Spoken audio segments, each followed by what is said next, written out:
আমাদের আজকের গল্প ততটাও খারাপ নয়। কলমে কেকা বাসুদেব। বৃহস্পতিবার নিরামিষ খাবে, খাও না। কে বারণ করেছে? তার জন্য বুধবার রাতে সারা রান্নাঘর সাবান সোডা দিয়ে ঘষা, শুদ্ধ বাসন নামানো। এসবের দরকার কি বাবু? পেটের মধ্যে তো সপ্তাহের বাকি দিনগুলোতে মাছ মাংস এন্তার ঢুকছে। বুধবার রাতে বুঝি তোমরা পেট কেটে সাবান সোডা দিয়ে সাফ করো? না, বৃহস্পতিবারের জন্য নিরামিষ পেটের বন্দোবস্ত করো। বিয়ের মাস তিনেক পর এক বুধবার রাত 12টায় শাশুড়ির নেতৃত্বে হেসেল সাফ করে ঘরে এসে নতুন কর্তার ওপর টাইফুনের মতো পড়ি। আসলে পুরনো রেওয়াজ। দয়াল বাড়ি থেকে বলে দিয়েছে। কর্তা মিনমিন করে বলেন, ও কি আর জানতে বাকি আছে? বিয়ের রাত থেকে এক উপাখ্যান শুনতে শুনতে কান ঝালাপালা হয়ে যাবার জোগাড়। বোধহয় 100 বছর আগে ময়মনসিংহের কিশোরগঞ্জের দেব ফ্যামিলিতে পটাপট বউয়েরা মরে যাচ্ছিল। তখন নাকি কে এক দয়াল বাবা নিদান দিয়েছিলেন, তেঁতুল আর বৃহস্পতিবার আমিষ বন্ধ করলে বউরা সব 100 বছর বাঁচবে। ও তাই বলো? বউয়েরা মরবে তবে তো তেঁতুল খাবোই খাবো। ভাগ্যবানের বউ মরে। ভাইয়ের আবার বিয়ে দিও। ফুচকা, ঝালমুড়ি, আলু কাবলি, তোষার সম্ভার এসব না খেলে আমি এমনিই মরে যাব। তার থেকে খেয়েই মরি। সিঁদুর দানের পর প্রথম যখন ননদ দয়ালের ফতোয়া শুনিয়েছিলেন, তখন এই ছিল আমার রিয়াকশান। ফুলশয্যার রাতে কর্তা যখন আর একবার পারিবারিক বিধিনিষেধের ক্লাস নিচ্ছিলেন, তার জন্য আরও বৈপ্লবিক উত্তর রেডি ছিল। তোমাদের বাংলাদেশের ওই দয়াল বাবা নাকি উনি কি ভগবান ছিলেন? সব জেনে বসে আছেন। ওর নিজের বাড়ি খোঁজ নিয়ে দেখো গে, বিপদ আপদের জাদুঘর। আমরা এই গুঁড়ো গুঁড়ো করেই মরলাম। কুচো চিংড়ির মুখে বড় বড় ভাষণ শুনে কর্তা হালে পানি পান না। ঠিক আছে, বৃহস্পতিবার কোনো মতে মেনে নিলাম, কিন্তু শনিবার আবার নিরামিষ, এটা কেন? ওটা গোটা বংশের জন্য বিধান, আর এটা বড় ঠাকুরকে তুষ্ট করার জন্য শাশুড়ির তৈরি পার্সোনাল বিধান। ভারী মজা পেয়েছো না তোমরা? শনিবার তাড়াতাড়ি আপিস ছুটি হয়, দোকানের চপ কাটলেটগুলো ডাকাডাকি করে, লোকে সারা সপ্তাহের সেলিব্রেশন টেশন সব শনিবারের জন্যই জমিয়ে রেখে দেয়। আমি শনিবার কিছুতেই মানব না, না না। সব সময় নোলার চিন্তা কেন? এদিকে তো পাখির খোরাক, একখান চপ গোটা খাইতে পারো না। বেয়ারাপনা দেখে শাশুড়ি মহা ক্ষেপে ওঠেন। ভদ্র মহিলা, চিরকাল লক্ষ্মী ছেলেপুলের মা, এক লক্ষ্মীমন্ত বড় বউয়ের শাশুড়ি, যে কিনা বৃহস্পতি শনির ওপর মঙ্গলবারও নিরামিষ চালায় মঙ্গলচণ্ডীর বিধানে। তবে এক সমব্যথীও জুটে গেল অভাবনীয়ভাবে আমার ভাসুর। তিনি মাছ খেতে এত ভালোবাসেন যে মা আদর করে ডাকেন মেছো পিশাস। বৃহস্পতিবারটি কোনো মতে কাটিয়ে দিলেও দাদা শনিবারের ধকলটা নিতে পারেন না। তবে মায়ের বাধ্য ছেলে, তাই দৌড় ওই সাইলেন্ট মরাল সাপোর্ট পর্যন্তই। আমার পতিদেব হতাশ করলেন সবচেয়ে বেশি।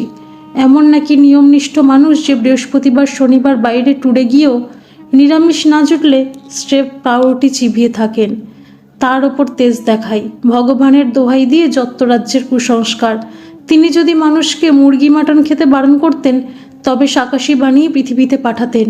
জীবনটা আমার পুরো ঘেটে গেল এই এক বিয়ের চক্করে পড়ে। বেচারি কর্তা বিপন্ন মুখে চুপ করে থাকেন। তারপর আছে ঠাকুর দেবতার মামলা। আমার ভক্তির দৌড় ওই শাঁখের আওয়াজ শুনলে চোখ বুঝে আলগোছে থুতনি আর বুকে রকেটের গতিতে বাড়তিনে আঙুল ছুঁয়ে নেওয়া। কপাল থেকে বুক অবধি আঙুল চালিয়ে কপি বুক প্রণাম করা মনে হয় সময়ের অপব্যয়। ওদিকে নতুন শাশুড়ি 10 হাতে ঠাকুর জোগাড় করেন, অথচ তাদের পালন করার উৎসাহ নেই। অগত্যা নতুন কর্তা তাদের অ্যাডপ্ট নেন। দৈনিক পাক্কা 1.5 থেকে 2 ঘন্টা সেবা যত্ন চলে ঠাকুর ঘরে।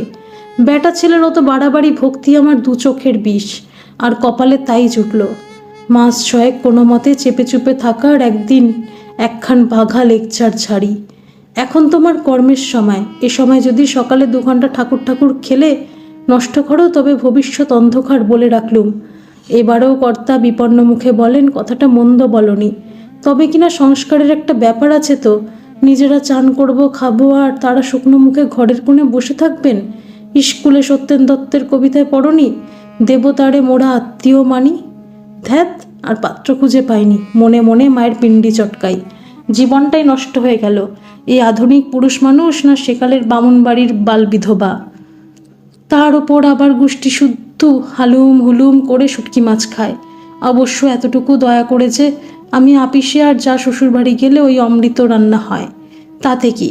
বিকট গন্ধ 2-3 দিন বাড়িটাকে আষ্টে পিষ্টে জড়িয়ে রাখে গা গুলোয়। ভগবানকে হুমকি দিই, পরের বার বেটা ছেলে করে না পাঠালে কপালে দুঃখ আছে।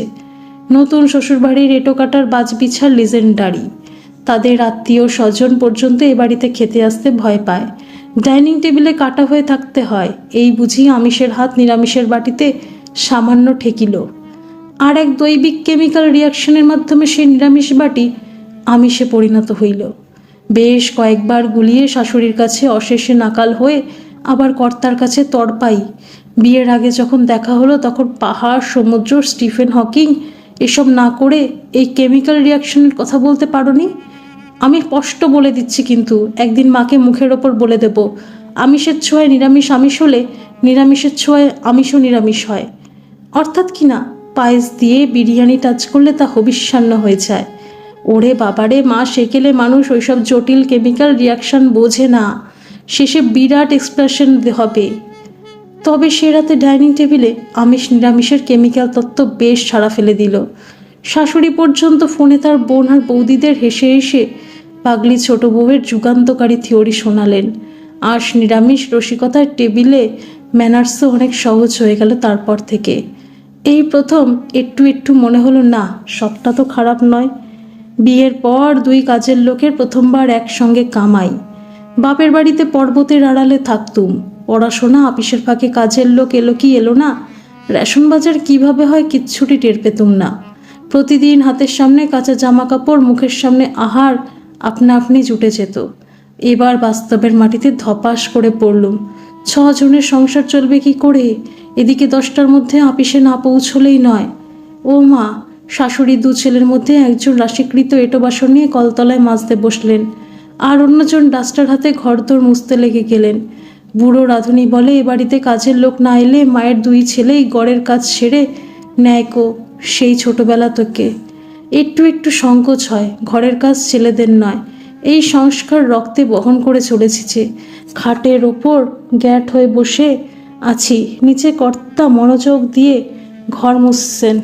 সংস্কার উসফুস করে ওঠে, তুমি ছাড়ো, আমি মুছে নিচ্ছি। কেন, এসব মেইলি কাজ করে সময় নষ্ট করতে হবে না।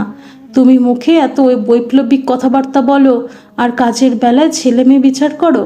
এই কাজটা মা বৌদি বা তোমার থেকে আমি দাদা অনেক ভালো পারি। নখ করতে করতে ভাবি, না, সবটা তো খারাপ নয়। একে নতুন শ্বশুরবাড়ি, তাই আমায় রকেটের গতিতে চলাফেরা। ফল দুমদারাক্কা গুঁতো, আছাড়, সিঁড়ি থেকে স্লিপ কেটে পড়া। সারাদিন গা থেকে ভুর ভুর করে আয়োডেক্স, বলিনি অমৃতাঞ্জনের গন্ধ। সিঁড়িতে আমার চটির আওয়াজ পেলে 3 বছরের পুচকে ভাসুরজি পর্যন্ত তটস্থ, এই না বৌমা আছাড় খেলো। মান সম্মান বাঁচাতে এমন ভাব নিয়ে বেড়াই যেন চলতে ফিরতেই গুঁতো। আছাড় দুনিয়ার সবচেয়ে নর্মাল ব্যাপার। শাশুড়িও বেঘো চোখে সদা জরিপ করেন। মনে মনে গজগজ করি, বয়স হয়েছে, কোথায় ভগবানের নাম করবে তা না, খালি ছোট বউয়ের খুদ ধরার চেষ্টা। একদিন শাশুড়ির ভাইজির শাশুড়ি এসেছেন লাঞ্চে। অশেষ গুণবতী মহিলা, কোনো কলেজের যেন প্রিন্সিপাল ছিলেন। প্রবল উৎসাহে পরিবেশন করছি। হঠাৎ বউ করে ঘুরতে গিয়ে হাঁটু আর ভারী চেয়ারের কোণে প্রবল কলিশান। কার বেশি ব্যথা লাগলো গবেষণার ব্যাপারে? প্রিন্সিপালের ঠোঁটের কোণে মৃদু অথচ নির্ভুল তাচ্ছিল। আজকালকার ছেলেমেয়েরা ঠিকভাবে হাঁটতে পর্যন্ত শেখেনি।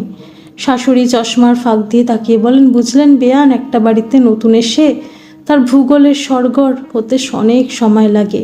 নিজেদের সেকালের কথা মনে করেন দেখি একবার। জায়ের কাছে বসে আলু গজানো হাঁটুতে অমৃতাঞ্জন স্ট্রং মাখতে মাখতে মনে হলো, না, সব তো এরা খারাপ নয়। বিয়ের 10 মাস পর ধুম জ্বর নিয়ে বাড়ি ফিরলাম। ছোটবেলা থেকে জ্বর কমই হয়, এবার বোধহয় হলো বছর 5 পর। তবে যখন হয় তখন বেশ বর্ণাঢ্যভাবেই হয়, মানে 105-6 ডিগ্রি কোনো ব্যাপার নয়। চোখ ঝাপসা, দোকানে ঝিঝিদের কীর্তন, ঘোরের মধ্যে টের পাই কারা যেন ঘিরে আছে।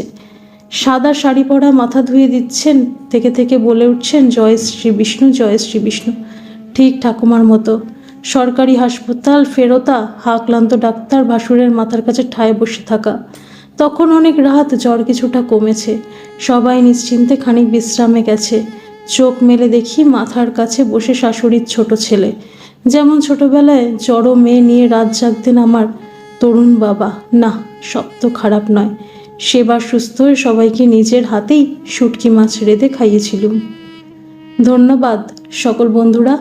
এই গল্পটি যদি আপনাদের ভালো লাগে তাহলে অবশ্যই একটা লাইক করে দেবেন, আর এই চ্যানেলে নতুন হয়ে থাকলে চ্যানেলটিকে সাবস্ক্রাইব করে আমার পাশে থাকবেন, আর পাশে থাকা বেল আইকনটিকে প্রেস করে দেবেন যাতে সমস্ত গল্পের নোটিফিকেশানগুলি সবার প্রথমে আপনাদের কাছে পৌঁছে যায়।